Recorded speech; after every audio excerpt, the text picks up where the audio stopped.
And I do wonder, and the reason I want to bring this up is that as we look forward to the future with 8.0, where they've already said even more bigger job changes are on the way, and they've already kind of hinted that Summoner might lose Resurrect, which is a really good way to kind of seed that expectation now, so that when they do remove it and they make the announcement, people who are like, oh yeah, they said they were going to do that 2 years ago, checks out, versus then, there will be a reaction no matter what, saying like, I can't believe they're removing it. And then you have the people who are in the know come in and say, oh, but they've been talking about this. It's gonna be okay. It's gonna be okay.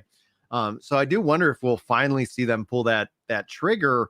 And that's where, when it comes down to the jobs, like, are we reaching a level of job, identity that would then be something where you would just have a copy paste? Like, could they have added another tanker healer in this expansion and it feel unique? What do y'all think? I'm sure there is a way to come up with a new way to play tanks and healers. There, like, at some point, right, when you have one job in a game, if the only way to play the game is one job, you think of a game like Mega Man, you just play the one way, right? Rayman, you just play the one way. Yeah. The moment you add a second way, Sonic and Knuckles, you're like, whoa, this is totally different. Right.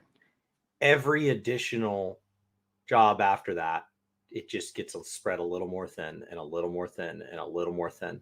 So like, I don't know if there's like a magical, at 20 jobs the game feels like crap, but at 19 it feels amazing. Like, I don't know that it's that, like, that there's that thin of a line.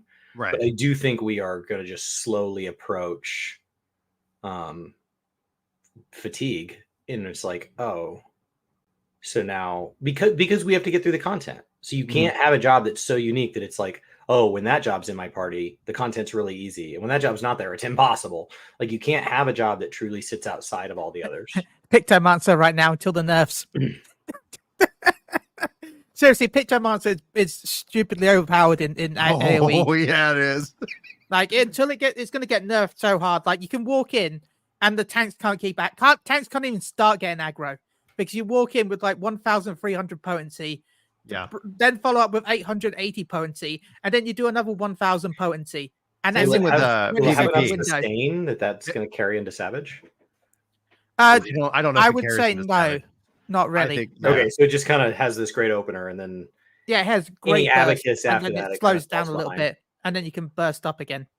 Yeah, it's like, honestly a absolute joy to play. Like, it has been so fun to play the Pictomancer, and I love how all these things work together. And I'm gonna keep playing on the Picto. They've had bursty classes like that in WoW. It doesn't break anything. I mean, they start out strong, or they hit these brief burst windows, and they do amazing things. But depending on the boss encounter, sometimes you're like, wow, that's really good, and other times you're like, okay, do as much damage you can for 2 minutes. And it's like, for 2 minutes, I can't do anything for 2 minutes. Yeah, it's going to be interesting to see like how it plays out and what just changed. I think it's smart always when they introduce a new job to make it like overpowered on purpose.